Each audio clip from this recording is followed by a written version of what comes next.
In the main event, Mackenzie Dern headlining BC against Amanda Ribas in a rematch a long time in the making. She wins with a third-round submission. BC, give me a grade on Mackenzie Dern's performance, and more to the point, is she finally ready in your mind, based off this performance, and obviously the stuff that came before it, for a title shot? Just like I always ask the waiters at steakhouses, is there a middle ground between medium and medium well? I mean, is there a middle ground between B+ and A-, Luke? Because she may have actually found that part. Because this was what has become a little bit of a Mackenzie Dern tradition, which is look really good and promising in one fight and then take marketable steps back in the next. This is not only a second straight win for Dern, but it may be, is it the first time the right phrase? It may be, if not the first time, one of the times that the real promise came together. She didn't get caught up in unnecessary exchanges offensively where she's taking big punishment. It was tactical on the ground for the first 2 rounds with each lady splitting around. But what Mackenzie Dern does best is her groundwork, being able to reverse, get into the high mount top position, and take her time working on that submission, which began at one point having Ribas in a sort of a crucifix position. I mean, this was poised. This was strategic. It was, dare I say, trending toward title shot, like legitimacy. This was what we wanted to see out of her. You saw the celebration. This was a big release from her. She doesn't always get it right. She doesn't always put the whole game together. But I don't see how you could watch this performance and not think, at least for now, she has taken a step up to the next level of where she needs to be to still have time. She's still young enough to finally get to the title level. She's closing in on that. You got to give her that credit. I do. You're right. I think on Friday, I don't remember if we took a flyer on her or not. I did. You did? Yes. I said I didn't really know what to expect. And on some level, I like you, it's not like I don't feel that way completely anymore, but I will say this, BC. You can make an argument this is her best win. I know she has more dominant wins, but relative to what she was up against, how she did it, and the method of closing it out, I think you can make an argument it's her best win. But even if you don't want to make that argument, I would go to the mat for this one. Namely, this is the very first time I ever felt comfortable with the idea that she is putting pieces around her jiu-jitsu game to make the whole thing work better. Not just the jiu-jitsu, although that worked, to your point, fucking awesome. But beyond that, it actually makes the sum of her parts more than just the individual parts themselves. It's more than the sum of its parts. It is a more complete game. And I saw what people were saying, which was, okay, but if you get a different style matchup, somebody who's got good takedown defense, let's say, and can, rough her up on the feet, Mackenzie Dern might lose. Yeah, I don't think that that's in any way a thing that we're challenging. That's really not what we're saying. What we are saying is, one, at least what I'm saying is, one, I do think her stand-up is looking better. She was more active with the kicking. This put Ribas on the defensive. Sure. That was one. Just a cutter from the bottom, which was key, too. Super key. To land damage, visible damage. Totally agree. Secondly, she had a double leg takedown. Holy shit. Yeah. By itself, that is like next level. And then obviously we know she is better on the ground than even other black belts. And then, by the way, in case of Ribas, also a judo black belt on top of it. But it was the precise, orderly way in which she set it up. She goes over the top with that collar tie into the armpit, which forced the head onto the other side. And when she did, she immediately goes for the omoplata, knowing that Ribas is going to roll. She has the arm out there to catch the leg to stop the transition, like understanding every part of setup, execution, patience, timing, the whole 9 yards, and then building takedowns around it. Knowing, by the way, remember, she got the arm bar in the third round. She framed for it, used it to reverse position to get on top, and then abandoned that arm bar, realizing, let's go back to mount and let's reset. Let's not panic. Let's not panic. And that was maturity. That was understanding what the right. In MMA, it's not jiu-jitsu. In MMA, you have to make a different set of calculations about when to go, when not. And then she eventually set up for the final finish, which at that point was just a truly clinical way of just breaking the grip.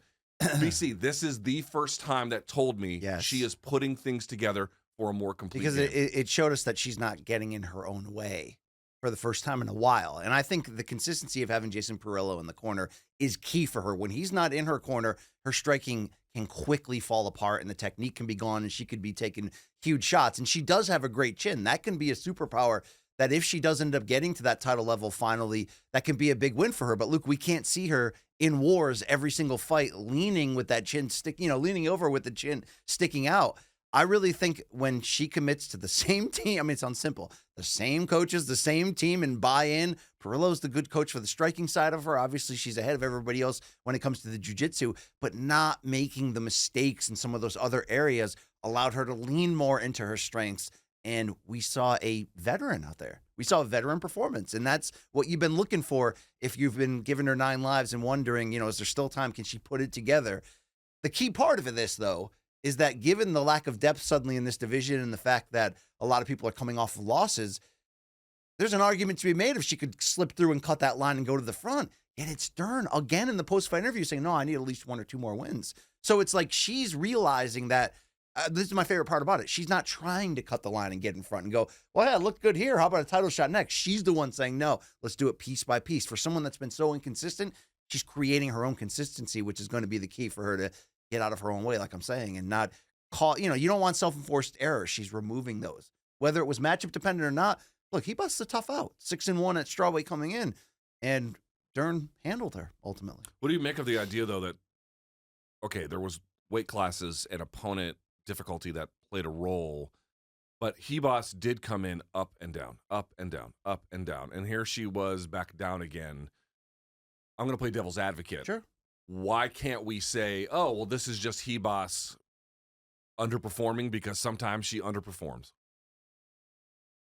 I mean, did she underperform, or did she?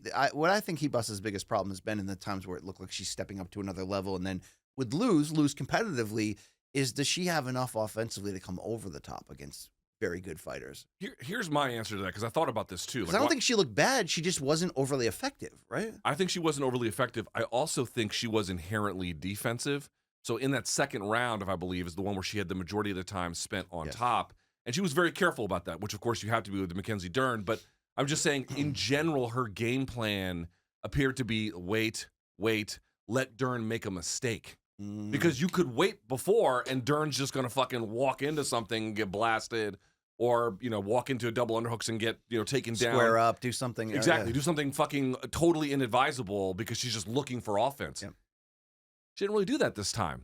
And so I think it left Ribas kind of just waiting around, and that let Dern then take more of the offensive initiative, which you saw in other places. I also want to mention one more thing about Dern's performance, which is, I made a video maybe a year or two ago, I can't remember anymore, where she had a previous opponent where she would take the back and then literally balance on her head, Dern would, and then kind of punch, and it's like oddly, like you can't really do anything from that because she was just hunting for submissions. And I was saying in the video, the argument I was trying to make was like, of course you want to set up things to get a submission, but you got to do it under the modern MMA best practices. You have no mechanical ability to punch hard here. You have to change what you're doing. And to the point you made, underneath, finding ways to slash, to cut, then on top, taking your time, also softening her up just a little bit, nothing torrential, but certainly not going back to, I'm just going to set up weak positions in the hope that some kind of jiu-jitsu fruit falls from the tree. I'm just going to pull guard all the time. And just catch it, because I can catch it when it falls. Being methodical about the whole thing, I actually got confidence in what she can do for maybe the first time. You always knew she could win if things went right enough. But can she make things go right? She made things go right. To me, that's a monumental difference. Now, there is a level, obviously, between Ribas, very tough out in this division, and the two super elites that we have right now. Zhang Weili, the champion, Tatiana Suarez, the unbeaten challenger, for as much as she's been able to stay healthy. Can Dern compete against either one of those in a title scenario? From what you saw here, if we're going to escalate her game forward, if we're going to bet on the idea that she's in the proper mindset to produce the best out of her, not once every other fight or every, again, Luke, again. Is she a problem for them? Is she a challenge for them? What is she at that title level? Let me go through the rankings and see how we can answer that by seeing what's in front of us. So Dern is sitting at 6 currently. Now, again, these are not the most updated rankings. We will get one by the end of today or first thing tomorrow, whenever it comes out. But this is whenever AI is done. Yeah, whenever the AI has figured this out. Tuesday. For us. They do it on Tuesday. Tuesdays, right? I can never remember if it's Monday night or Tuesday. Okay. So 6 is Mackenzie Dern. So she's probably going to go into the top 5. 5 is Lemos. They're not going to be in a rush to put her back in a title picture. I don't think so. Jessica Andrade, same kind of thing. Even though Andrade stopped her, so just fucking wrecked her shit. This is what I mean. Like, based on what you saw, do you think a fight with Andrade goes differently? And I'm like, I don't know. Maybe that's the fight. Maybe you run that back. What do you think about that? Okay, hold on. Okay. Then at 3, there's Virna Jandiroba. She already beat her. Well, you could do that. But Jandiroba's got like a 4-fight win streak, but you wouldn't have to ask Dern to beat her twice in this run, right? Right. And then 2 is Yan Xiaonan, who just got smoked. So she's out. She bounced back and won against Tabitha Ricci. She did. Very good. I don't know if she's like really hardcore in title contention at this point. You don't remember how good she looked against Ricci, and she called for the rematch for the title right after? She also beat Dern already, so that's a rematch there.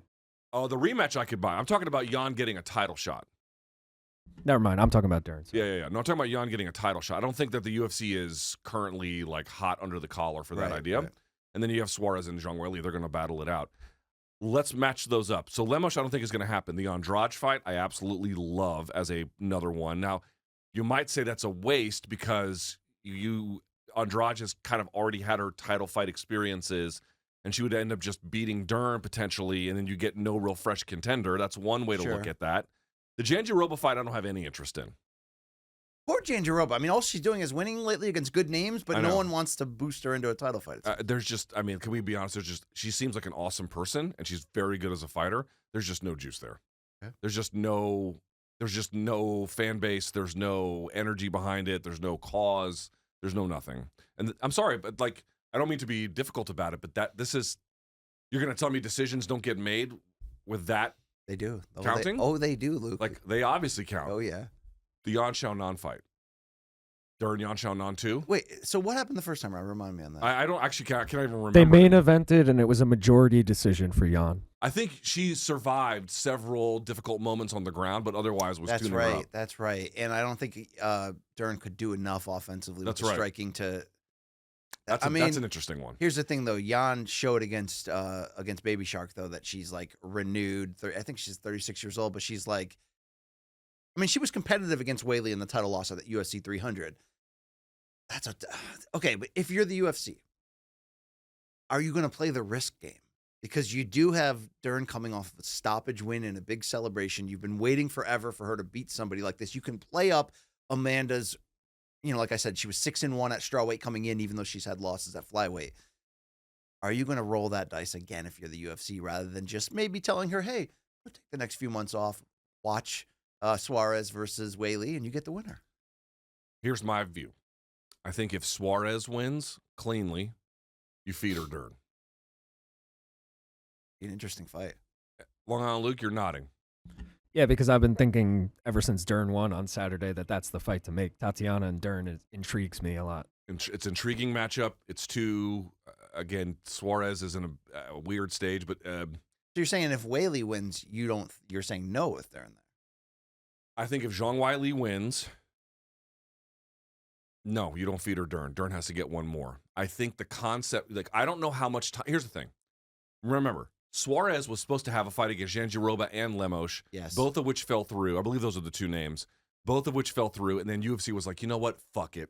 We're just going to put you to the front. The next time you're healthy, you're fighting for the title. And nobody is upset about that. No. Are people going to be up in arms if Andrade, who, again, I know has the win over Dern and a vicious one at that, but has had her championship time, is the world going to cry if she leapfrogs Andrade, Jandiroba, and Yan Xiaonan? I just don't think that they would. I don't think that there's some kind of groundswell of people who are going to call this illegitimate in a world where Poatan is fighting 8th-ranked contenders. Granted, slightly different circumstances, a little short notice-ish. And not fighting Alexander Volkov, as we established the other day. And not fighting Alexander Volkov, but you get the idea. Like, he was fighting an 8th-ranked contender in his division, and it actually worked out pretty well. All right, if you don't... my point is this. I'm not declaring in any way that Dern's case is ironclad.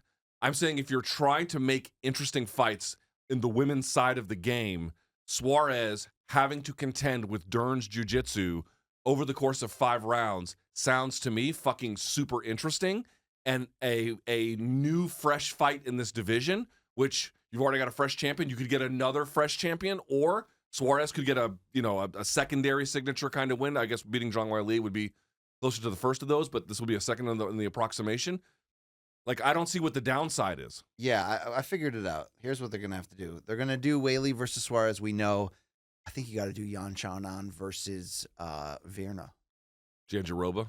And then that would open up the idea where we're going to make Dern do it a second time, but would you rather have a rematch Yan Xiaonan, a losable fight, or you want to put her in there against Andrade to like right the wrong, show that the head movement, the defense is there, and really realize, I think she was too casual that first fight, right? Like she's too sort of taking shots and leaning on her chin. If she went in there and finished the former champion Andrade, that would certainly give you the stamp of full approval to run her into a title fight. So you're basically, if you're the UFC, you can take either one of those semifinal bouts, pick the win, the winner to look better, put them right in the main event the next time for the title. So either way, Dern's right there, knocking on the door, exactly where you would think UFC would want her to be. But you would only want her to be there if you believed that she's ready to make the changes and get to that next level. She looks ready. Let's see what she's got next. I'm ready. We've got audio of Dern talking about what she wants next. You kind of alluded to it, but let's hear straight from the horse's mouth here. You seem to be quite clear that you don't feel you should be fighting for the title next and that you would like one more win at least. Why is it that you feel that way? And do you think it's that sort of self-awareness that will help you continue to grow as a martial artist? Yeah, I think so. I think I'm very like hard on myself, and I always try to get better and trying to get like, even when I have a great performance, I think I did like so many things wrong. So I think that it's a lot of play messing in your head, so it can take your journey, maybe makes it a little bit longer. But I think in the end, it really helps you evolve to be like the best fighter possible if you can really look back and have like constructive criticism on yourself, But yeah, I mean, my idea isn't to go fight for the belt and then like lose it fast, My idea is to get the belt, and I want to be like a dominant champion, So I'm not in a rush to get there. I want to have good fights, and I want to make a statement. You said that you would hope to fight up next. The problem is everyone above you fought. Yeah. So if that's the case, who above you would you like to rematch? Like there's Amanda, there's Jessica, there's Virna, there's Yao Xiaonan. Like, is there anybody that you really want to get that rematch with? No, I mean, none of them like in specific, I mean, I'm just thinking like, man, I'm going to be like, all my next fights are going to be like Dern too, turned. I'm going to be all these rematches, But no, I mean, any of the girls, I think I'm going to train the best I can for no matter who comes. But yeah, I mean, maybe Virna again. I mean, I know Tatiana come out, and then they kind of threw out maybe I would step in, but I don't think that fight was like really good for her at that time. But now that Tatiana's good for the belt, maybe that's something that she would want to do. But yeah, nothing in specific really. Okay, BC, your reaction? I gotta tell you, here's what I'm up against. I think everything she said was right. I really do. I really like she understands very clearly where she's at. A lot of these guys and ladies don't. For sure. On the other hand, what decision is she going to make at the UFC? Says, okay, we appreciate that. We appreciate how you want to take your time. We can't wait for you. How many times has the UFC said, we can't wait for you? We need you to do this for us now. Yeah. They do it all the time. If they come to her and be like, hey, we want you to fight, if Suarez wins or whatever. I'm imagining a scenario. Hey, we want you to fight Suarez. Is she really going to turn it down? They're going to fucking hate that. Yep. Right. And at least she'd be coming off a stoppage win. But I think it's more likely that she rematches Andrade because Jan is a fresh matchup with Virna. And they're both, they're both right at that position too. So that they would give her this. I mean, I hate to call Jessica Andrade the softest landing. It's not. She's a threat to knock you out at any time. But she's slowing. There's openings for Dern to go in there and really redeem herself.